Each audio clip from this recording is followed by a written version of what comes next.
The screen is dark. A low humming sound rises, like the stones calling across time. A single spark of light cuts through the shadows. Then a whisper, soft, trembling, and full of longing. Some bonds do not break, even when time tries to bury them. The hum grows louder. Shapes flicker. Claire running, the stones glowing, a woman's silhouette lost in fog. This season, Claire finds the one person she never expected to see again. The echo snaps, the screen turns black, and the title pulses. Outlander Season 8, a voice breathes. It begins with a forgotten journal. And a truth that changes everything. The scene opens with a close-up of Claire's hands. They shake slightly. She holds an old leather journal, its edges worn, its surface cracked by time. The light from a nearby candle dances over her face, showing worry mixed with something deeper hope. As she turns the first page, the air in the room feels heavier, almost pulled tight by something unseen.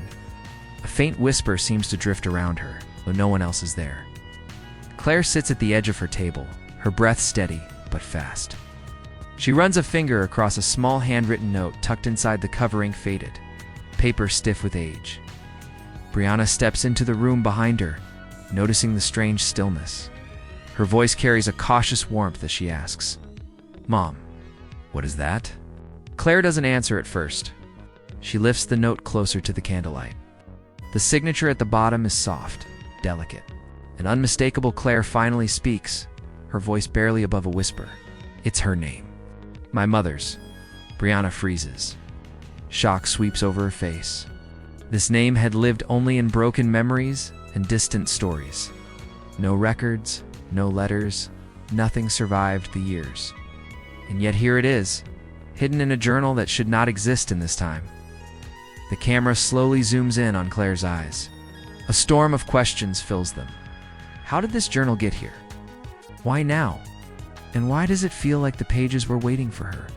The stones outside begin to hum faintly again, almost as if they recognize the discovery. Claire presses her palm against the cover, feeling a strange warmth under the leather, as if the journal is alive with secrets. Brianna steps closer. Her voice softens. "Mom, do you think she left this for you?"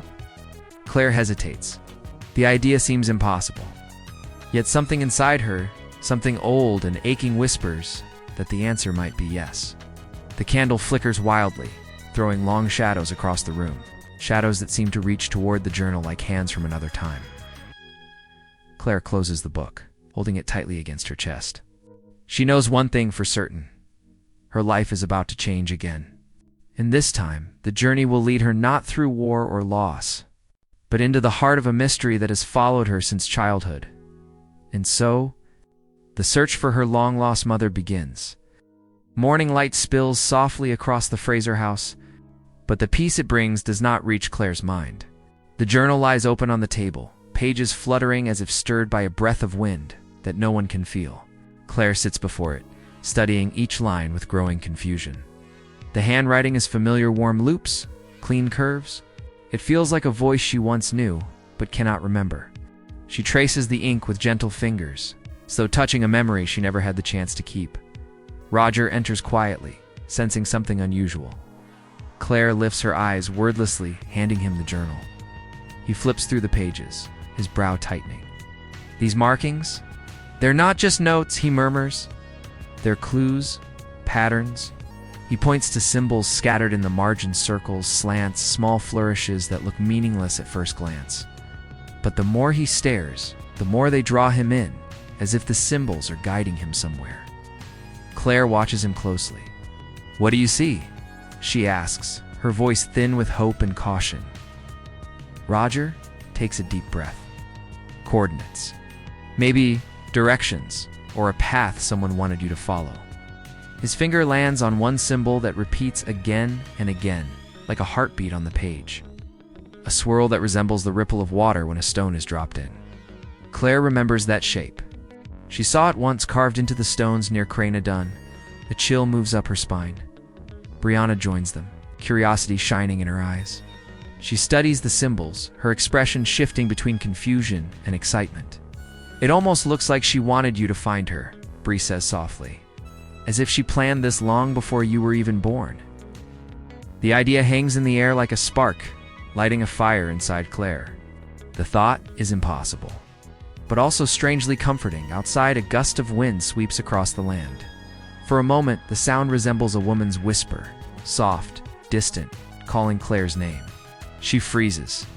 Her heart skips. Roger looks up, sensing the shift in the atmosphere. "The past is speaking again," he says quietly, "and it wants your attention." Claire gathers the journal into her hands and stands. She feels something awakening inside her, pull not of fear, but of destiny. "If these pages truly lead to her," she says, "then I have to follow." Her voice trembles, not with weakness, but with the weight of a longing she has carried her entire life. As she steps outside, the wind wraps around her like an embrace, guiding her gaze toward the distant hills. The stones stand there, silent and ancient, but somehow alive. She feels their hum deep in her bones. Something is waiting, something her mother left behind, and Claire knows. The first clue has just revealed itself. The trail begins at dawn. Claire walks across the rolling fields with the journal pressed firmly under her arm. The sky is painted in bruised colors, purple, gold, and a deep red that hints at danger. Every step she takes feels heavy, as if the earth remembers what she is searching for. As she climbs a hill, the wind rises suddenly, rushing past her like someone brushing by in a hurry. She pauses, sensing a presence she cannot see. Roger and Brianna follow close behind, carrying maps, old parchment, and a compass that shakes strangely whenever they near one of the symbols copied from the journal. Roger tests the compass again, tapping it lightly. The needle jumps once, twice, and then spins wildly before pointing toward a thick forest ahead. "It's guiding us," he says, stunned. Something in that direction is pulling the metal. Claire stares at the trembling needle, her heart thudding. It feels like the forest is calling her name. They step beneath the trees, and the world changes. The air grows cooler, quieter, almost expectant. Sunlight barely reaches the ground, filtered through a roof of tangled branches that creak like old bones. Claire pushes forward, feeling strangely sure of her path, as if her feet remember something her mind cannot. Then she stops. On the bark of a tree, hidden beneath moss, she sees it a symbol identical to the one in the journal. The swirl, the ripple, the mark of her mother. She brushes the moss away and reveals a second symbol carved deeper below. This one is different to warning shape, sharp and unsettling. Brianna studies it. "Someone was watching her, or following her," she whispers. Claire feels cold settle into her bones. The realization hits with a heavy weight. Her mother was not just leaving clues. She was running from something. A sudden crack echoes through the forest, a branch snapping under someone's foot. They turn sharply, scanning the trees. Nothing moves, but the silence that follows is unnatural, thick, like a held breath. Roger leans in closer to Claire. "We're not alone," he says quietly. Claire grips the journal tighter. The forest shadows stretch long and thin, swaying like figures standing just beyond the light's reach. Then Claire notices something, half buried beneath fallen leaves. She kneels and lifts it gently. It's a small locketole, tarnished, shaped like a heart. She opens it with trembling fingers. Inside is a faded drawing of a woman's face. The same soft eyes, the same gentle smile. Claire inhales sharply. It's her mother, but beneath the drawing lies something else, a torn scrap of fabric stained with ash, as if ripped during a struggle. The forest seems to close in around them. Every sound feels louder, every shadow darker. Claire rises slowly, clutching the locket. "She was here," she whispers. She was so close. Her voice breaks, but her resolve hardens, because now she understands the truth. Her mother left clues to be found, but someone else left warnings. And whatever chased her mother, whatever forced her to disappear, may still be waiting. By the time Claire returns home, the sun has slipped behind the hills, leaving the world wrapped in a cold blue glow. Jamie waits on the porch, arms folded, his expression tight with worry. He can sense it the moment he sees Hertha weight she's carrying, the danger that clings to her like a shadow. The journal is held close to her chest, as if she fears it might vanish if she loosens her grip. Jamie steps toward her, brushing a strand of wind-tangled hair from her face. His voice is low, almost trembling with what he doesn't want to admit. "Sassenach, you've found something that can't leave alone, haven't ye?" Claire doesn't speak. She simply opens her hand and reveals the locket. Moonlight glints off its worn surface. Jamie's eyes harden, not from anger but from fear inside the house. The fire snaps and crackles, but the warmth does little to ease the tension drifting between them. Claire sits beside the hearth, the journal resting on her lap. Jamie stands a few steps away, pacing the length of the room like a lion trapped between instinct and duty. Finally, he stops and faces her. "Claire, I ken the look in your eyes. It's the same look you had when you first stepped through the stones. You're ready to chase a ghost again." Claire lifts her gaze. "She's not a ghost, Jamie. She's my mother, and she needs me." Roger steps forward, holding the compass that still trembles slightly, even indoors. "This isn't normal, Jamie. Something is pulling at the metal like a strong magnetic force, but unnatural." Jamie narrows his eyes. Unnatural is a word he has learned to respect. It usually means trouble. Brianna walks to Claire and places a hand on her shoulder. "We're not letting you go alone, Mom." Claire smiles faintly, touched, but Jamie's jaw clenches. He steps between them, his shadow cast long across the floor. "If anything happens to thee, any of thee, I could never forgive myself." His voice cracks in a way Claire rarely hears. The fear in him suddenly feels larger than the room. Before anyone can respond, the windows shudder. The flame in the hearth flickers violently, almost bowing backward as if pulled by an unseen force. For a moment, the house feels breathless. Claire rises, heart pounding. Jamie's hand goes to his knife. Roger grips the compass, which now spins wildly faster than before. Outside, a thick fog rolls across the land, swallowing the path, the trees, the silence. It presses against the house like a living thing. Claire steps toward the door, drawn by an instinct she wishes she didn't recognize. A whisper filters through the fog. A woman's voice, soft, distant, impossible. Jamie grabs her arm gently but firmly. "Claire, please, whatever you think you heard, it's not safe." Claire turns to him, her eyes shining with fear and longing. "But Jamie, what if it was her?"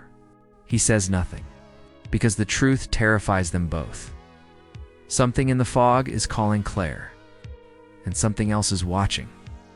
The fog thins by morning, but its memory lingers in the air like an unfinished warning.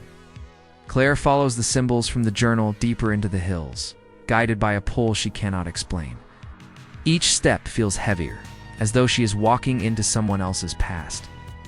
Someone who left pieces of herself scattered for Claire to find. The wind circles around her, carrying a faint scent of lavender, soft, familiar, unsettling, a scent she remembers from childhood, though she never understood why. Hours pass before she reaches a narrow path hidden between two moss-covered boulders. The journal's symbols match the carvings on the stones exactly. Claire pauses, heart-catching. This path was marked, meant to be found. She enters slowly, and the world around her grows still. No birds, no wind, only silence, thick and expectant. Then she sees it. An old cottage stands at the end of the path, leaning slightly as if tired from holding secrets for too many years. The windows are dusty, the door cracked, yet the place feels alive, holding its breath. Claire steps closer, each footfall echoing in the quiet. Her fingers brush the wood of the door, and for a split second, she feels warmth, as if someone touched the same spot moments before. Inside, the air is cool and faintly sweet, like dried flowers. Light filters through holes in the roof, landing on objects left behind with unusual care. A quilt draped over a chair, a cup on the table, a shawl folded neatly, untouched by time. Claire feels a tremor move through her. This does not look abandoned. It looks paused. Her gaze drifts to a small writing desk pushed against the wall. The surface is covered in letters, sketches, and pages torn from a journal, almost identical to her own. Claire lifts one sheet gently. It's a drawing of a young girl herself surrounded by swirling symbols. She gasps, gripping the paper. Her mother drew this. Her mother watched her from afar. Brianna enters behind her, eyes wide with disbelief. Mom, these things, they're about you. Roger joins them, examining the markings on the walls, symbols matching those found in the forest. Protective ones. Warning ones. Trail markers. It becomes clear, this cottage was not just a hiding place. It was a sanctuary. A shelter from something that hunted her mother. Claire moves to the fireplace, where a stack of ash rests undisturbed. Something glints beneath it. She kneels, brushing the ash away to reveal a metal box. Her breath catches. She opens it slowly. Inside are letters. Dozens of them, sealed with broken wax. The top one bears her name in delicate handwriting she has seen only in faded memories. Her hands tremble as she opens it. The message inside is short, written in hurried strokes. Claire, if you were reading this, they have found me again. Follow the path of symbols. Do not trust the silence. I will try to stay ahead. Love, always, Mother. Claire's heart breaks and heals at the same time. She is closer than she has ever been, but the fear in the letter is unmistakable. Her mother wasn't simply lost. She was being hunted, and the cottage begins to creak as if something outside has just arrived. The cottage groans again, a long, aching sigh that sends a ripple of fear through the room. Claire freezes mid-breath, her fingers still resting on her mother's letter. The air inside shifts just slightly, but enough for everyone to feel it. The flame from Roger's lantern flickers sharply to one side, as if pushed by a force that has no body. Brianna steps closer to Claire, her hand instinctively reaching toward her mother's arm. The silence grows deeper, pressing against their ears like water. Jamie enters the doorway, his expression carved with instinctive caution. Claire, something's moving out there, he says quietly. His hand rests on the hilt of his knife, though even he senses that this danger is not one blade can solve. Claire rises slowly, her heartbeat rapid, but steady. She holds the letter close, as if it might shield her from whatever waits beyond the cottage walls. A soft scraping sound drags across the outside wall. Slow, measured, almost curious. The sound moves from one side of the cottage to the other, circling them. The floorboards tremble under Claire's feet. Roger grips the lantern tighter, his voice barely a whisper. This isn't an animal, or a person. The symbols carved into the walls seem to pulse faintly as though reacting to the presence outside. Protective marks trying to awaken, Claire steps toward the window, but Jamie catches her wrist gently. Danae, go near it, he says, eyes fixed on the shadows. But something pulls Claire closer. Not fear, but recognition. A feeling she cannot name yet cannot ignore. She inches toward the fogged glass, breath trembling. For a moment, all she sees is darkness. Then something shifts in the fog. A shape. Tall. Still. Watching it has no face. Only a blur where features should be, as if time refuses to hold the creature in one form. Claire gasps the same blur she saw once near the stones years ago, but brushed aside as imagination. Now, it stands clear. Real, alive.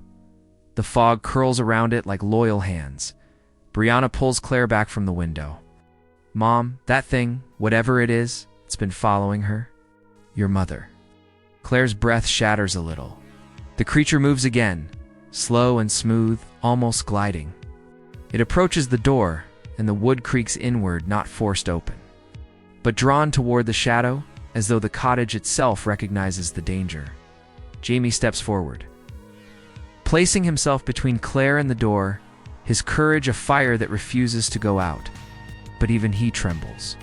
The creature pauses, head tilting as though listening for something inside.